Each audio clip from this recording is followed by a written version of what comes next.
Я спускался, по-моему, по лестнице, она поднималась, и мы так вот встретились. Я его заприметила, когда он меня еще даже не видел. Ну, в таком свитере, симпатичная такая. Покорил он меня тем, что он мне читал стихи Пастернака. Вот «Черный квадрат» – это все искусство как бы в одну точку, сжатие произошло всего. А светизм – это когда все расширилось. Его картины создают вот такое состояние умиротворения. Такое улыбательное искусство. С точки зрения искусствоведческого, да, то примитивизм. Картина – это как твой помощник. Когда мне плохо, например, мне нужно сесть за картиной и все. Любовь, вот это вот чувство света, то это как бы вот раствориться в этом числиться с этим человеком духовно. Рядом человек есть, здоров, дети там здоровы, вот это вот любовь.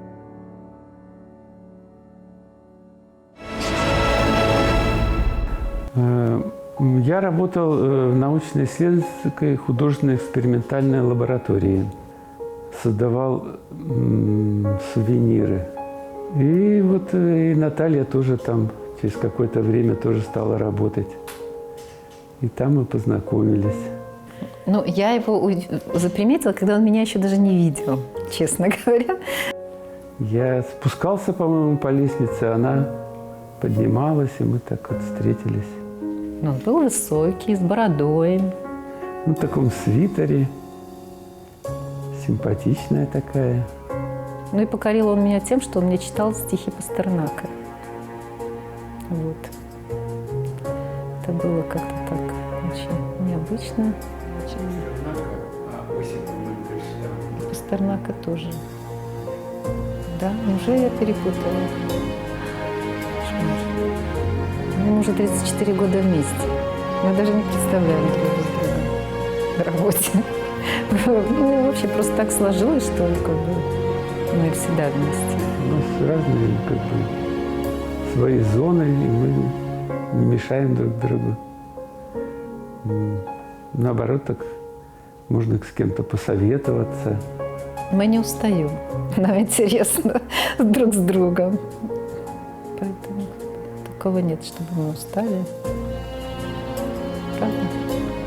Гриша и Наташа – это, мне кажется, вообще какое-то уникальное явление в нашем искусстве, в жизни. Вот, потому что два художника в семье – это уже есть необычная ситуация. А когда у них не один, и дети еще художники. И поэтому, конечно, это вызывает какое-то удивление, как это может быть все в одной семье, вот, сочетаться.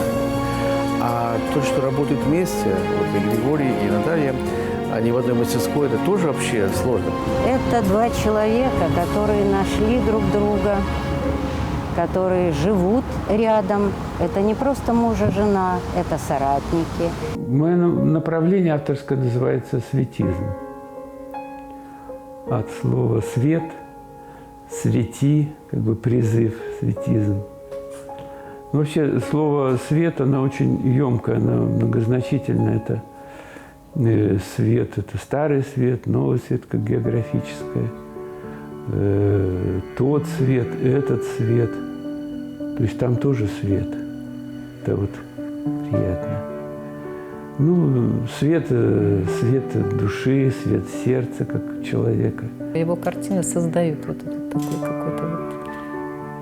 такой такое состояние умиротворения.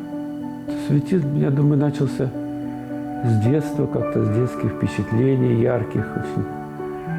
А потом, где-то когда мне было лет 17, у меня был такой сон, что я вхожу в зал зрительный, темно в зале, и идет сеанс какой-то. Ну, как бы начало сеанса, просто светится экран. Просто экран такой светящий в черном зале, светящийся экран белый. Я смотрю в него, всматриваюсь, и там изображения нет, ничего нет, просто он светится. И начинает как бы проступать, как будто что-то начинает проступать, какой-то образ. И я понимаю, что это вот, что это образ, что на меня смотрит Бог. Вот, и как-то вот этот сон постоянно вспоминался, и вот этот свет, вот эти экраны, которые сейчас я делаю, как-то они перекликаются, и как бы как продолжение этого сна.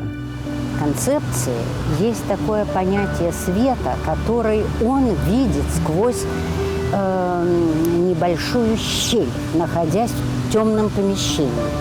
И тогда свет разливается вообще по всей Вселенной, и вот его Гриша видит. Я так думаю, что он еще, будучи мальчиком, у него был интерес к каким-то внеземным цивилизациям. Я даже думаю, что он, может, и будет посланником доброй воли для этих цивилизаций. Они вместе, мне кажется, они вместе чисто по какой-то, может быть, простой причине. То есть это семья, они вместе. Но они все разные. Они разные, и Григорий совершенно отличается от Наташи. И Наташа отличается совершенно от Григория, потому что у них разные пути вообще вот поиска уже описанных моментов. Если, допустим, Гриша может быть больше такой изыскатель именно в живописи, потому что мы знаем его первые работы еще начальные, они отличались. Они были условные вещи, но он постепенно приходит к какой-то обобщенности и больше где-то видоходит от какой-то сюжетности, а приходит больше к какому-то колориту, но к колориту философскому. И в этом, конечно, это большая заслуга. И, мне кажется, это пока еще не оценили современники. То есть эти вещи, я думаю, что они будут еще анализироваться, они будут еще изучаться. Вот. Наташа, она, может быть, немножко более, как будто бы, кажется, проста по восприятию, но там тоже есть глубина определенная, и цветовая, и потом поиск композиции, поиск каких-то интересных каких-то сюжетных моментов. И поэтому здесь тоже нету такой натуралистичности, а тут есть момент условности, и он тоже заслуживает такого внимания. Это есть такое направление в искусстве тоже, и оно тоже интересно. И их нельзя даже спутать. Видите, они находятся вместе, рядом. Они каждый день общаются между собой. Они живут рядом. И вот не видно, что там... Они просто, может быть, как-то влияют чисто, может быть, там энергетически друг на друга. Может быть, там в смысле поддержки, там какой-то, может быть... Но, потому что жизнь, она очень сложна, и всегда для художника, для человека ранимого всегда нужна какая-то поддержка еще со стороны. Но их не спутаешь, они разные люди, они разные художники. Года 2-3 я усиленно искала вот свой стиль, даже специально, чтобы найти себя, вот свой стиль, внутренний свой мир какой-то пришлось искать вот в себе, скорее всего. Ну и смотрела много, очень большое влияние на меня оказала икона, русская, белорусская икона. Вот я тоже много пересмотрела, много оттуда взяла. Я бы его охарактеризовал как примитивизм такой. Ну, такое детское что-то вот. Такое улыбательное искусство. Ну, я считаю, что, ну, вот как Гриша сказал, улыбательный, то я вспомнила, да, я когда-то читала о нем и поняла, что да, где-то, возможно, можно обозвать мой стиль так же. Но вообще я считаю, что это как, если с точки зрения искусствоведческого, да, то примитивизм. Вот. Хотя некоторые называют наив, я считаю, что это неправильно. Наив – это когда человек не учился в учебном заведении художественном, тогда он наив, потому что он может неправильно что-то, он неосознанно рисует. А когда человек закончил высшее учебное заведение художественное, он не может наивно рисовать. Это уже примитивизм, такое специальное утрирование, специальное какое-то упрощение, схема какая-то специальная, форма. Образы света – это может быть солнце, может быть там, восходы, там, свеча горящая, ну все, что связано с или костер, образы. Ну и вот очень мощный образ молнии. Это, я бы сказал, божественный образ, потому что вот у Зевса было два атрибута таких власти – гром и молния. Там это вот музыка, звуки, и молния – это как визуальное что-то. И говорят, молния рисует.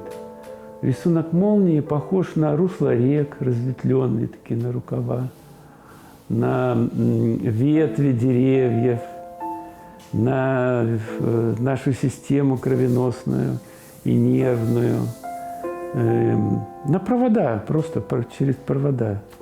Вот. И Роберт Рождественский сказал такие стихи у него есть. «Развесистой молниям душу открыть». Это как бы вот представить эту вот молнии и эту энергию, и впустить в себя просто эти молнии. Мои молнии, ну, они могут быть в виде чего-то там. Вот девушка с козой, или там вот играющая на рояле музыка. Я себя прекрасно в этом ощущаю, и я получаю какую-то подпитку энергетическую, потому что все же, мне кажется, условность света, да, она в какой-то мере есть составляющая условности нашей жизни, нашего существования в этом мире. И поэтому вот момент этого излучения, он, мне кажется, уже переходит какие-то границы земные, а переходит в какие-то формы космические. Ты, добиваясь вот этой какой-то схематичности, упрощения, ты добиваешься своей какой-то цели. Я, например, вот ставлю цель в своем искусстве, чтобы вернуть взрослого человека в мир его детства. То есть, смотря на мои картины, человек сразу так расслабляется, возвращается в то время розовое свое, далекое, беззаботное, и старается как бы вот, ну, себя по-новому ощутить. То есть радость, счастье, любовь, свет, покой. Я вообще очень поздно начала живописью именно заниматься, маслом. Сначала я же вот работала художником по тканям, я занималась гобеленами, акварелью писала, а потом, когда родились две дочки, мне нужно было заниматься ими, потому что Гриша тогда активно творил. Это были 90-е годы, у него как бы так уже начались там поездки вот в Польшу, в галерею, выставки, а детьми надо было заниматься мне. Естественно, параллельно надо было и что-то еще зарабатывать. Я занималась там, лепила бусы, вышивала, делала вышивки, такие цветочки. И все это продавалось в галерее, в салоне. Вот. И где-то уже вот как лет 15 и только очень серьезно сразу начала заниматься, так очень много. Не заниматься, скорее всего, работать. Вот такой техники живопись масла. Вот. И ну, я считаю, что очень как-то сразу удачно. Такое ощущение было, как будто я всегда писала. Наверное, потому что я видела пример рядом. Сложно то, что мне нужно было найти себя. Потому что вначале тоже многие художники говорили, что мы очень похожи. Ее творчество уникально тем, что оно несет такое, знаете, спокойное, доброе миросозерцание. У нее через кошек, курочек, собак, через клоунов, осликов вы видите саму жизнь глазами очень доброй, мудрой женщины. Ну, у меня же две дочери.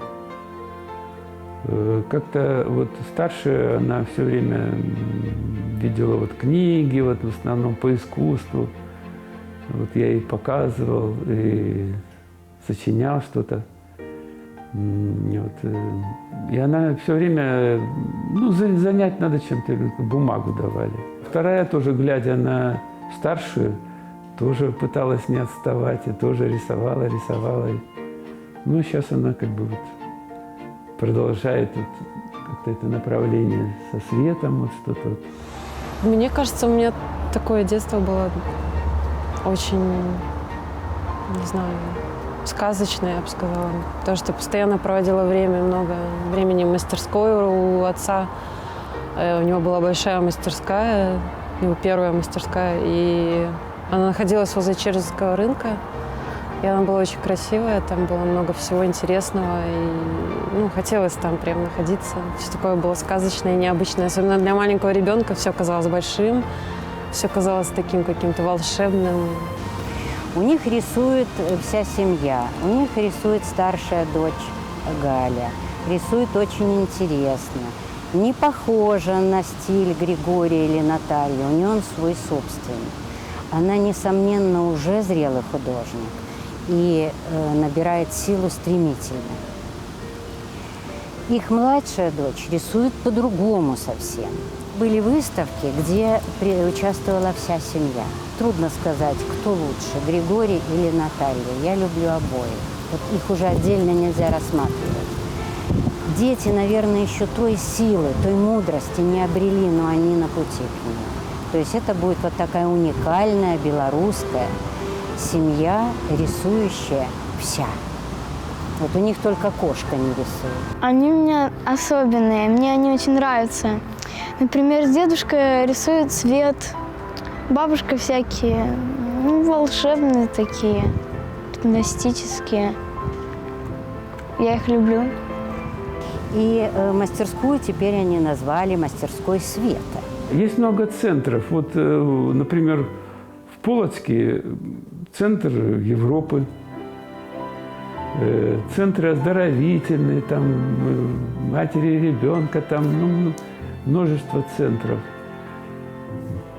Я думаю, пусть будет центр света. Человек зашел и вот как бы вот наполнился светом, открыл в себе центр света. Потому что у каждого человека же центр света есть. Я уже показывал вот в груди, в области груди. Гриша и Наташа – настоящие врачи. Это два мудрых художника, которые своим искусством исцеляют души своих друзей, своих зрителей, своих детей, своих родителей.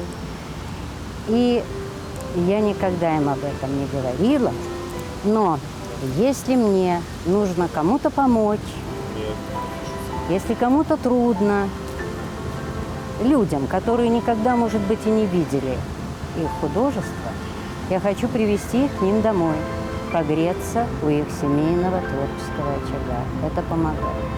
Удивляют совершенно тем, что чаще всего представление о художнике – это нечто экстраординарное в поведении, в быту, по каким-то привычкам и так далее. Это совершенно, с одной стороны, совершенно нормальные люди, обычная семья, дружная, замечательная, и с другой стороны, излучающая прежде всего свет и доброту. У нас так сложилось, наверное, что у нас общие интересы, общие, друзья, естественно, самое главное. Вот у нас друзья дети. Тоже, дети, да, все. Ввели нас вот в круг своих друзей, помимо художественного мира, музыкальный мир. То есть они очень щедры, они делятся своей дружбой и вместе с тем не бросают, они объединяют. Потрясающее, удивительное свойство объединять. И мы очень часто встречаемся в их новой мастерской, замечательной мастерской, которая расположена в Троицком предместье. Отличное место, где ты чувствуешь себя совершенно свободно и в кругу друзей. То есть было придумано даже такой термин «ближний круг». Я их называю любители итальянской оперы. Помните, в этом, «Только девушки», там были тоже любители, такие мафиози были. Там попроще народ, не мафиозный. Вот большая роль Натальи Ивановой, то, что она человек, который может вокруг себя как-то аккумулировать какую-то группу заинтересованных людей. И вот эта группа, да, она довольно такая постоянная, но с такими маленькими изменениями. Но она интересна тем, что там очень многообразная такая публика. Там есть артисты оперы, есть лингвисты, есть художники тоже, есть музыканты, очень известные люди, и есть спортсмены. То есть какая-то такая группа, но она, видно, больше не по специальности как-то так, а больше, видно, по каким-то общим интересам. И они любители музыки классической, они ее очень тонко понимают. Среди их друзей много музыкантов, они сами, наверное, вам об этом скажут. Они систематически посещают их концерты. Они приглашают их к себе. Мы все являемся одной большой дружной компанией, где Ивановы – объединяющий центр. Они соединили совершенно разных людей, повернув их друг к другу одинаковыми гранями. Так как у нас друзей много, оперных певцов, дирижер, музыканты, то мы очень часто посещаем оперу, любим, музыку любим. Когда работаем, включаем классику и оперу включаем, слушаем. Все это дает такую энергию колоссальную просто. Особенно походы в театр тоже дают энергию. Музыка у них выражена во многих их полотнах. Это название картин. Ну, смотрите сами. Рождественская песня, рождественская мелодия, песня любви. Песня и произведение, название произведения звучит во многих картинах, как название. Но помимо этого их персонажи играют. Наталья очень любит изображать играющих, поющих, трио, одинокую фигуру. То есть у них звучит музыка во всех их картинах. У нас вот круг довольно большой друзей, но есть такой самый костяк такой друзей, человек, наверное, 14-16, с которыми мы практически все праздники, все дни рождения наши, и горести, и радости. Это как родственники какие-то такие самые близкие, о которых, когда вспоминаешь, то сразу на душе так легко и приятно. И когда настроение плохое, вспомнишь, что у тебя есть эти друзья, то это просто такое счастье. То есть семья, друзья, я считаю, это самое большое счастье, которое в жизни должно быть. История про Розу совершенно удивительная, которая происходила на наших глазах. То есть мы вот очередной раз отдыхали в нашем доме в деревне. У нас растет чудный розовый куст. И Наташа решила просто вот изобразить этот розовый куст. Она набросала его, сделала в цвете, то есть создала практически фотографическое изображение. То есть совершенно потрясающе, здорово, один в один. Сказал, ну как, ну а Гриша, он, в общем-то, в любом случае, он для Наташи, я полагаю, такой немного наставник. Она прислушивается к его мнению. Она спросила, ну как? Он говорит, абсолютно не то, абсолютно не похоже. Вот смотри, бросил на траву этот набросок, все перемазал, измазал, добавил какие-то мазки, которые просто убрали фотографичность. И сказал, ну как, теперь похоже? Он говорит, о да, вот теперь действительно настоящее изображение. То есть был передан дух, суть цветка, не просто фотографическое изображение, а именно само естество цветка. Вот по поводу главенства, я думаю, что в семье художников это сложно, потому что каждый из них главный, и каждый из них будет претендовать на эту роль главенствующую. Я думаю, что все же здесь, мне кажется, я как наблюдаю со стороны, здесь какой-то такой есть видопаритет между ними. То есть я бы не сказал, что вот это хозяин, это, допустим, там, не, это хозяйка. Нет, это два художника. Пылесос Гриша, а мыть я. Так, все разделяем. Магазин он, готовить я. Может быть и он. Если я не успеваю готовить и сижу, работаю, и говорю, Гриша сам, он быстренько пойдет, сам приготовит без всяких там. Иногда бывает, кто-то в семейной паре является монументом, а кто-то постаментом. И вот тот, который наверху, иногда ему кажется, вот он что-то значит. А тот, кто внизу, ну, может быть. Они являются то монументом, то постаментом, друг для друга постоянно меняясь. Художнику даже бывает проще кому-то дать это направление, чтобы с себя снять какую-то нагрузку определенную. Ну, я думаю, что тут я такого не вижу, такого вот распределения обязанностей. Ну, они, наверное, особенные для меня, конечно, как и для всех детей. Необычные, своеобразные. Художники, одним словом. Если чувство света – это вообще раствориться в мире, любить весь мир, то если любовь к женщине, например, вы имеете в виду, да, то это как бы вот раствориться в этом слиться с этим человеком духовно. Ой, любовь – это вот такое счастье какое-то, даже я бы сказала, любовь – это состояние покоя и гармонии. Когда на душе покой, гармония, вот это и есть, мне кажется, любовь. Вот с определенным человеком, конечно, ну, если любовь к человеку. то когда вот тебе с этим человеком спокойно, ты можешь ничего особо там не говорить, ничего. Ты знаешь, что вот он есть рядом, и тебе спокойно. Это любовь.